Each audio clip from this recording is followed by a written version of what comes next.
പാലായിൽ നിന്നും ഒരു ബാംഗ്ലൂർ യാത്ര. പ്ലാനിൽ ചെറുതായി ഒരു മാറ്റം വരുത്തി യാത്ര ഒരു ദിവസം നേരത്തെയാക്കി മസിനഗുഡി വഴി പോയതിന്റെ ഒരു വിവരണമാണ് ഇത്. രാത്രി 12 മണിക്ക് പാലായിൽ നിന്നും യാത്ര തിരിച്ചു. തൃശൂർ നിലമ്പൂർ വഴി നേരം വെളുക്കുന്നതിന് മുമ്പേ തന്നെ ഗൂഡല്ലൂരിലെത്തി. 6 മണിക്കാണ് ഗൂഡല്ലൂരിൽ ഫോറസ്റ്റ് ഗേറ്റ് തുറക്കുക.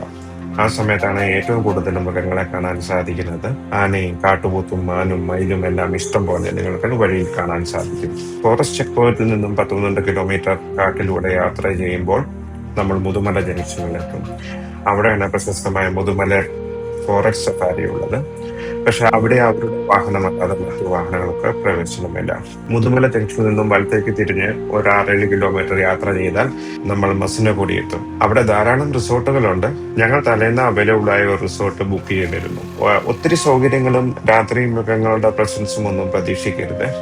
വൈകുന്നേരം 7 മണിക്ക് ശേഷം പുറത്തിറങ്ങുന്നതിന് ഫോറസ്റ്റിന് നിയന്ത്രണങ്ങളുണ്ട്. മസിനഗുഡിയിൽ ജീപ്പ് സഫാരി അങ്ങനെ പല ആക്ടിവിറ്റീസ് ഉണ്ട്. പക്ഷെ നമുക്ക് അതിന്റെ ഒന്നും ആവശ്യമില്ല. നമ്മുടെ വാഹനങ്ങളിൽ തന്നെ ഒരുമാതിരി സ്ഥലങ്ങളിലെല്ലാം തന്നെ പോകാൻ സാധിക്കും.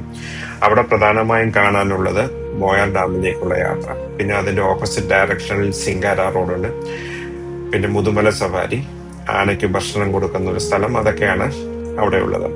അതിൽ മോയാർ റോഡാണ് കൂടുതൽ നല്ലത്. ഞങ്ങൾക്ക് കരടിയെ കാണാൻ സാധിച്ചത് അവിടെ വെച്ചാണ്. കടുവയും ആനകളും ഒക്കെ ഉണ്ടെന്ന് പറയപ്പെടുന്നു. ഞങ്ങൾ രാവിലെ ഒത്തിരി നേരത്തെ തന്നെ എത്തിയതുകൊണ്ട് ബ്രേക്ക്ഫാസ്റ്റ് കഴിക്കാൻ നേരെ പ്രസിദ്ധമായ മസനഗുഡി വഴി ഊട്ടിക്ക് വിട്ടു. അതിമനോഹരമായ വഴിയാണ്. ത്രില്ലിംഗ് ആയിട്ടുള്ള ഹെയർപിൻ വളവുകൾ ഒരു 36 എണ്ണമെന്നാണ് ഓർമ്മ. പക്ഷെ അവിടുന്ന് തിരിച്ചു വരാൻ ആ വഴിക്ക് അവർ വിടില്ല. ഒരു 75-80 കിലോമീറ്റർ യാത്ര വീണ്ടും ചെയ്യേണ്ടി വരും മസനഗുഡി എത്താനായി. ഞങ്ങൾ ഗൂഗിൾ മാപ്പ് ഉപയോഗിച്ച് മറ്റൊരു വഴി ഗ്രാമങ്ങളിലൂടെയൊക്കെ കയറി ഊട്ടി മസനഗുഡി റൂട്ടിൽ വീണ്ടും എത്തി. വരുന്ന വഴിക്ക് ഒരാളോട് ചോദിച്ചപ്പോൾ അവർ പറഞ്ഞു ചെക്ക് പോസ്റ്റിൽ അവർ കടത്തിവിടില്ല. പക്ഷെ ഒരു 1000 രൂപ കൊടുത്താൽ ഒരു ഡ്രൈവർ നമ്മളെ അവിടെ നിന്നും മസനഗുഡിയിൽ എത്തിക്കും.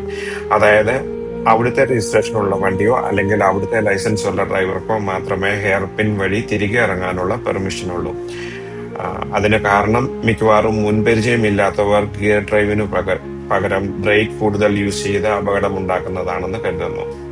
അപ്പോൾ മസനഗുഡിയിൽ യാത്ര ചെയ്യുകയാണെങ്കിൽ രാവിലെ മുതുമല സഫാരിയും വൈകുന്നേരം മോയാർ ഡാമിലേക്ക് സ്വന്തം വണ്ടിയിൽ തന്നെ പോകുന്നതുമാണ് റെക്കമെൻഡ് ചെയ്യാവുന്ന ആക്ടിവിറ്റികൾ.